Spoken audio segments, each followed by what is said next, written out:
노인과 바다는 어니스트 해밍웨이가 1952년에 발표한 소설로 1953년에 퓰리처상을 수상했습니다.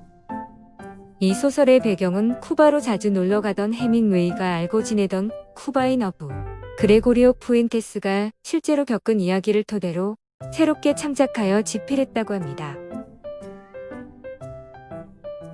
작은 배를 타고 혼자 고기를 잡는 노인이 있었습니다.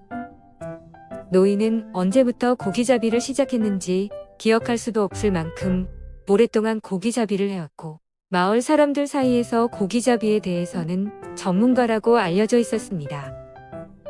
하지만 꽤 오랫동안 노인은 한 마리의 고기도 잡지 못한 채 바다에 나가고 있었습니다. 마을 사람들은 더 이상 노인에게 관심을 가지지 않았고 그의 존재조차 잊어버렸습니다. 노인은 이런 상황에 큰 충격을 받았고 삶의 목적을 잃은 것처럼 느꼈습니다. 그는 자신의 존재의 이유를 되찾아줄 큰 고기를 잡기 위해 매일 바다로 나갔지만 매일 빈손으로 돌아올 뿐이었습니다. 어느 날 노인은 바다에서 낚싯줄을 들이우던 중 강한 당김을 느꼈고 자신이 큰 물고기를 낚았다는 것을 알았습니다. 그는 낚싯줄을 감기 시작했지만 단 1인치도 끌어올리지 못했습니다. 노인은 자신의 낚싯대에 걸린 물고기가 평범한 놈이 아니라는 것을 깨달았습니다. 물고기는 온 힘을 다해 대항했고 노인의 배를 점점 더 먼 바다로 끌고 갔습니다. 두 번의 밤과 낮이 바뀌는 동안 물고기는 멈추지 않고 배를 끌고 헤엄쳐 갔습니다. 밤이 지배하는 동안 바다는 파도가 높아지고 번개가 치기도 했습니다. 물고기야, 난 죽을 때까지 너와 함께 있을 거야. 노인은 조용히 물고기에게 말했습니다. 낚싯대를 계속 잡고 있던 노인의 손에서는 피가 나기 시작했고 노인은 극심한 피로와 배고픔에 낚싯줄을 끊어버리고 싶다는 유혹에 시달렸습니다. 하지만 그는 포기하지 않았습니다. 침착하고 굳세어야 해.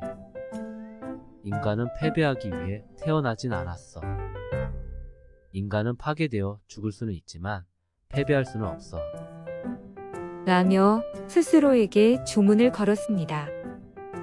그렇게 세 번째 밤이 지나고 새벽이 될 무렵 갑자기 배를 끌고 가던 물고기가 물 위로 솟구쳐 오르며 노인의 배보다 더 큰 자신의 모습을 보여주고는 다시 물속으로 사라졌습니다.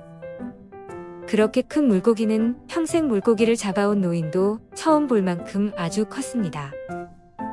그리고 노인은 왜 물고기가 갑자기 물 위로 뛰어 올랐을까 생각했습니다. 자기가 얼마나 큰지를 내게 보여주기 위해 뛰어 올랐을까.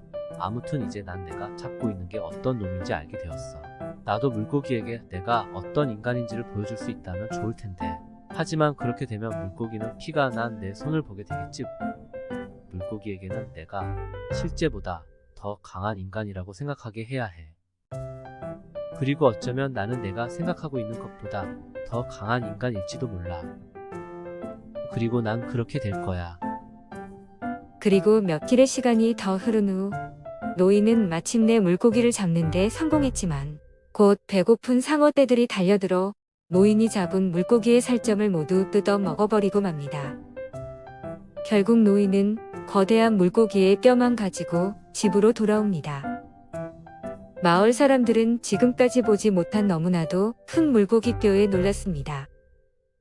관광객으로 보이는 한 여자는 물고기의 뼈가 너무나 아름답다고 감탄하기까지 했습니다.